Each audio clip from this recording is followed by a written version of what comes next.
Hello everyone. तो अभी हम लोग बात करने वाले ट्रांसफार्मर की वाइंडिंग के बारे में। लास्ट लेक्चर में हमने बात किया था ट्रांसफार्मर के कोर के बारे में।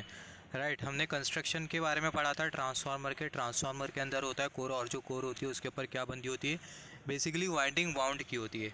ट्रांसफार्मर का जो कोर होता है उसके ऊपर जो वाइंडिंग होती है उसको हम लोग प्लेस करते हैं। तो हमने लास्ट लेक्चर में कोर के बारे में बात किया था। अभी हम लोग बात करने वाले ट्रांसफार्मर की वाइंडिंग के बारे में। तो यहाँ पर अगर हम लोग देखें, जो ट्रांसफार्मर की जो वाइंडिंग होती है उसके भी अलग अलग टाइप होते हैं। जैसे कि अगर हम लोग देखें फॉर एग्जांपल, जैसे कि अगर हम लोग देखें हमारे पास होती है helical type winding, concentric winding, cross over winding. तो हमारे पास ट्रांसफार्मर की वाइंडिंग के भी अलग अलग टाइप होते हैं। सैंडविच टाइप वाइंडिंग होती है। तो अलग अलग टाइप की वाइंडिंग के बारे में अभी हम लोग बात करने वाले हैं। राइट, तो यहाँ पर अगर हम लोग देखें, बेसिकली अगर हम लोग देखें, हम लोग वाइंडिंग को कुछ इस तरीके से डिफाइन करते हैं, प्राइमरी वाइंडिंग और secondary winding. Right, primary winding वो वाइंडिंग होती है जिसके साथ सोर्स कनेक्टेड होता है। सेकेंडरी वाइंडिंग वो वाइंडिंग होती है जिसके साथ लोड कनेक्टेड होता है। राइट, तो यहाँ पर अगर हम लोग देखें जो ट्रांसफार्मर है उसके, और हमने जैसे कि डिस्कस किया था, हमारे पास हाई वोल्टेज वाइंडिंग भी होती है, लो वोल्टेज वाइंडिंग भी होती है। वाइंडिंग के टर्न्स अगर ज़्यादा है तो वाइंडिंग हाई वोल्टेज वाइंडिंग है, और वाइंडिंग के टर्न्स अगर कम है तो जो वाइंडिंग है वो लो वोल्टेज वाइंडिंग है। राइट, तो यहाँ पर जो वाइंडिंग के जो टर्न्स होते हैं वो डिफाइन करते हैं कि जो वाइंडिंग है उसका जो वोल्टेज होगा वो कितना होगा।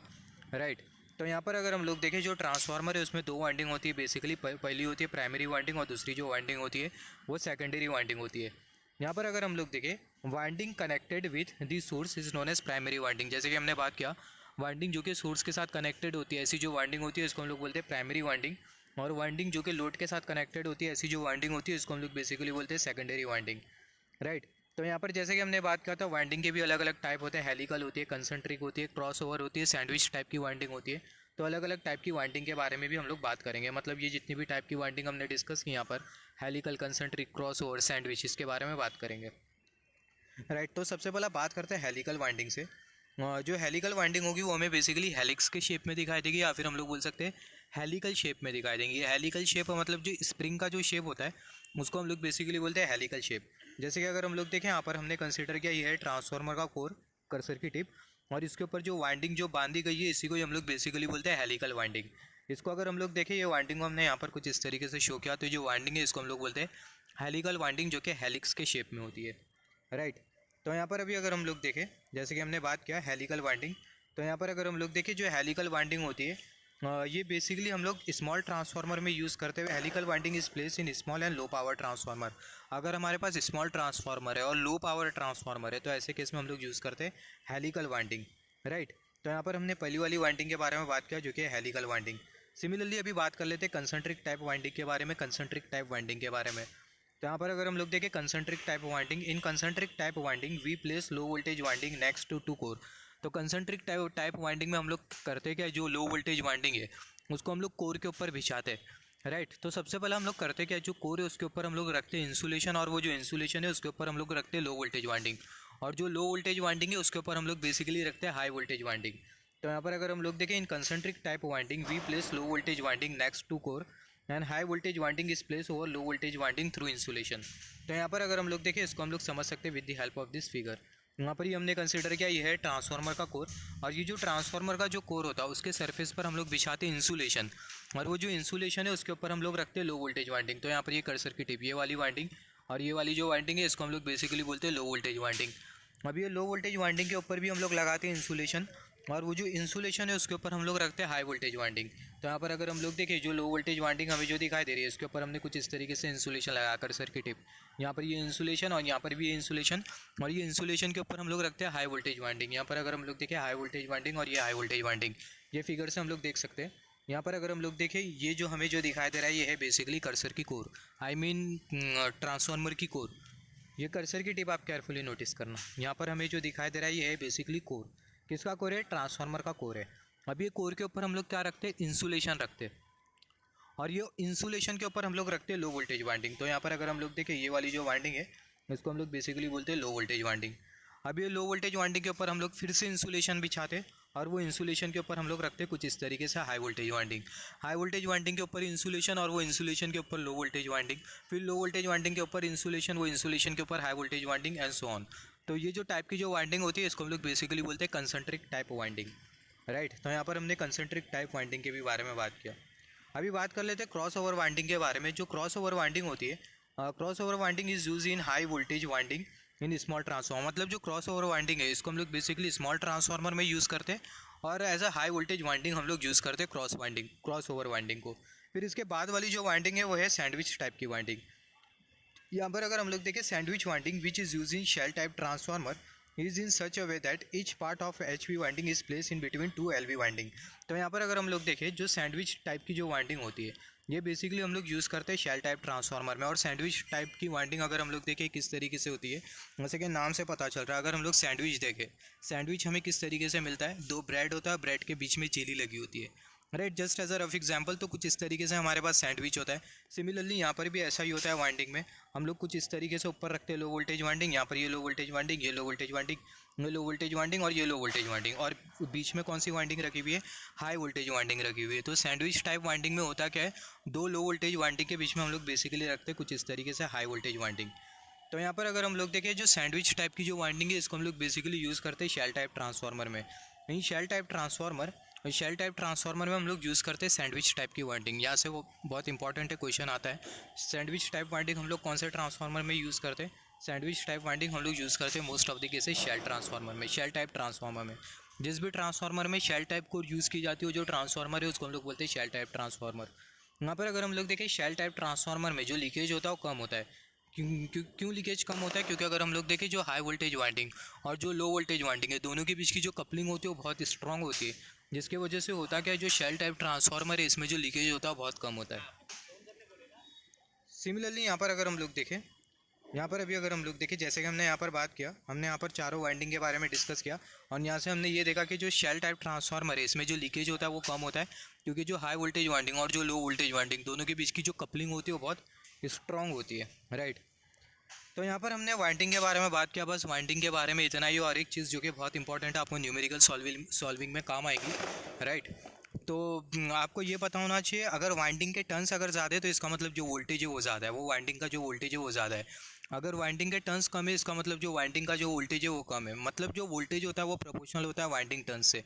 वोल्टेज अगर ज़्यादा है तो वाइंडिंग टर्न्स से ज़्यादा होगी, वोल्टेज अगर कम है तो जो वाइंडिंग टर्न्स होगा वो कम होगा, राइट। तो जब हम लोग न्यूमेरिकल सॉल्व करते हैं तभी हम लोग को ये जो फैक्टर है ये बहुत इंपॉर्टेंट होता है जो कि हमें कंसिडर करना होता है। जैसे फॉर एग्जांपल अगर कोर का अगर हमें क्रॉस सेक्शनल एरिया अगर हमें फाइंड आउट करना है बोल दिया जाए, राइट, तो ऐसे केस में हमें कंसिडर करना होता है कि हाई वोल्टेज वाइंडिंग कौन सी है, अगर हाई वोल्टेज वाइंडिंग है, लो वोल्टेज वाइंडिंग कौन सी है, उसके बेसिस पे हम लोग बेसिकली जो कोर का जो क्रॉस सेक्शनल एरिया है उसको हम लोग फाइंड आउट करते हैं, राइट। ईएमएफ पर टर्न हम लोग कैलकुलेट करते हैं। तो इसके बारे में हमने बेसिकली न्यूमेरिकल वाली वीडियो में डिस्कशन किया है। तो जब हम लोग न्यूमेरिकल प्रैक्टिस करेंगे तो हम लोग ये सब चीज़ों के बारे में डिटेल में डिस्कशन करेंगे। आपको ये पता होना चाहिए कि वाइंडिंग के टर्न्स अगर ज़्यादा है तो जो वाइंडिंग का जो वोल्टेज होगा वो ज़्यादा होगा। सिमिलरली अभी अगर हम लोग देखें कुछ एक्स्ट्रा पार्ट्स के बारे में बात कर लेते हैं ट्रांसफार्मर में, जो कि जैसे कि फॉर एग्जांपल कंजर्वेटर टैंक हो गया, ब्रीथर हो गया, सिलिका जेल हो गया, फिर उसके बाद ट्रांसफार्मर ऑयल हो गया। तो ये कुछ एक्स्ट्रा पार्ट होते हैं जो कि ट्रांसफार्मर में होते हैं, तो उसके बारे में बात करते हैं। तो सबसे पहले बात करते हैं ट्रांसफार्मर के इंसुलेशन के बारे में। यहाँ पर अगर हम लोग देखें जो वाइंडिंग और जो कोर है वो पूरा जो सेटअप है उसको हम लोग कहाँ पर रखते हैं, ट्रांसफार्मर के टैंक में रखते हैं। और जो ट्रांसफार्मर का जो टैंक है वो कैसा बना होता है, बेसिकली एल्यूमिनियम का बना होता है। और जो ट्रांसफार्मर का जो टैंक है उसमें हम लोग पूरी तरीके से ऑयल भर के रखते हैं। और जो ऑयल होता है वो एज अ कूलेंट भी काम करता है और इंसुलेशन भी प्रोवाइड करता है। यहाँ पर अगर हम लोग देखें winding bounded over core of transformer is place inside transformer tank. Winding जो कि हम लोग ट्रांसफार्मर के कोर पे बांधते हैं, वाइंडिंग और जो कोर का जो सेटअप होता है उसको हम लोग ट्रांसफार्मर के टैंक में रखते हैं। ट्रांसफार्मर का जो टैंक होता है वो पूरी तरीके से फिल्ड होता है किससे, ट्रांसफार्मर ऑयल से। अब ये ऑयल करता क्या है, जो ऑयल है वो बेसिकली ट्रांसफार्मर में कूलेंट का काम करता है, और जो ऑयल है वो इंसुलेशन भी प्रोवाइड करता है वाइंडिंग के बीच में। यहाँ पर अगर हम लोग देखें ट्रांसफार्मर का जो टैंक होता है मोस्टली किससे बना होता है, एल्यूमिनियम से बना होता है। अभी बात कर लेते हैं ट्रांसफार्मर की बुशिंग के बारे में। भी बुशिंग का मतलब क्या होता है, बुशिंग को अगर हम लोग सिंपल वर्ड से समझे तो जैसे कि हमने पावर सिस्टम में पढ़ा है कि जो ट्रांसमिशन टावर और जो कंडक्टर है उसे सेपरेट करने का काम कौन करता है, इंसुलेटर करता है। जिसके वजह से होता क्या है, जो कंडक्टर का जो करंट है वो ट्रांसमिशन टावर में फ्लो नहीं कर पाता। तो सेम चीज़ यहाँ पर भी एप्लीकेबल है। जो ट्रांसफार्मर का जो लाइव वायर है उसका जो करंट है वो ट्रांसफार्मर के टैंक के थ्रू फ्लो नहीं करना चाहिए। तो यही रीज़न की वजह से हम लोग यहाँ पर यूज़ करते हैं बुशिंग। बुशिंग है क्या, ये बेसिकली इंसुलेटर ही है, जो कि करता है क्या है, जो कंडक्टिंग पार्ट और जो नॉन कंडक्टिंग पार्ट है उसे सेपरेट करके रखता है। Bushing is to prevent connection of transformer wire to the transformer tank.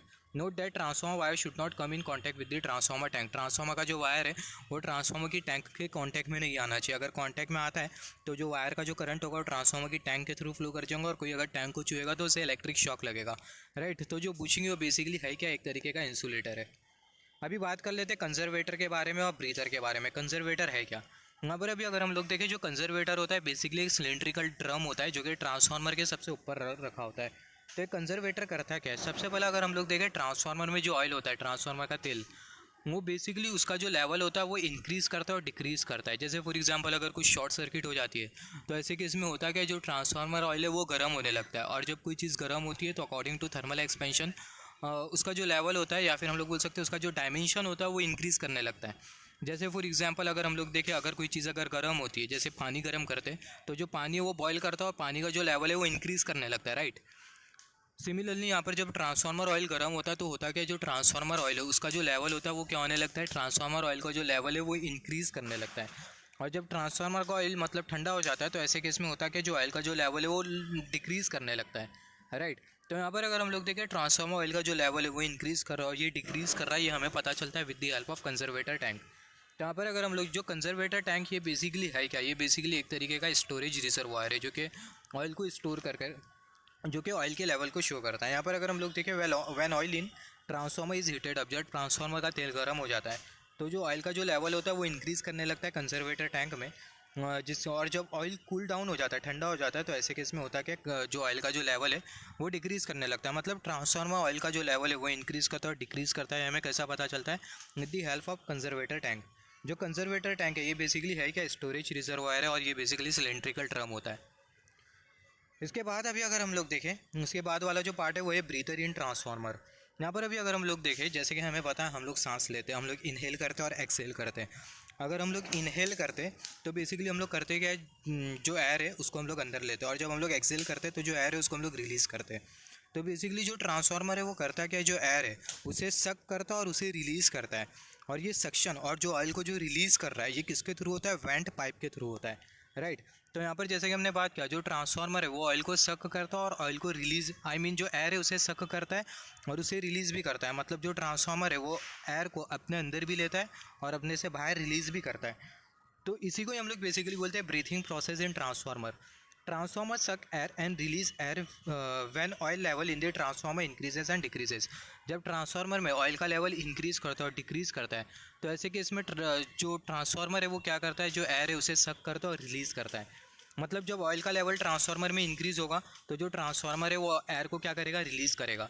जब ऑयल का लेवल ट्रांसफार्मर में डिक्रीज़ करेगा तो जो ट्रांसफार्मर है वो क्या करेगा, जो एयर है उसे सक करने का काम करेगा, राइट। जब ऑयल का लेवल ट्रांसफार्मर में डिक्रीज़ करेगा तो जो ट्रांसफार्मर है वो क्या करेगा, जो एयर है उसे सक करने का काम करेगा। यहाँ पर ये जो सक्शन हो रहा है एयर का, और जो एयर को जो ट्रांसफार्मर रिलीज़ कर रहा है, ये किसके थ्रू होता है? वेंट पाइप के थ्रू होता है, वाया ब्रीथर, राइट। और यहाँ पर ये ब्रीथर है क्या? जो ब्रीथर है ये बेसिकली ये एक तरीके का सिलिका जेल है। ब्रीथर एक बेसिकली डब्बा होता है जिसमें सिलिका जेल रखा होता है। अभी ये सिलिका जेल की क्या रिक्वायरमेंट है, जैसे कि अगर एक कॉमन सा एग्जांपल कंसिडर करें, जब हम लोग सांस लेते हैं तो जो एयर के जो पार्टिकल्स है वो हमारे बॉडी में नहीं जाना चाहिए। अगर वो बॉडी में जाते तो ऐसे केस में हमें क्या होगा, ऐसे केस में हमारे लंग्स में प्रॉब्लम होगी, राइट। तो जो एयर के जो जो डस्ट पार्टिकल है उसे फिल्टर करने का काम कौन करता है?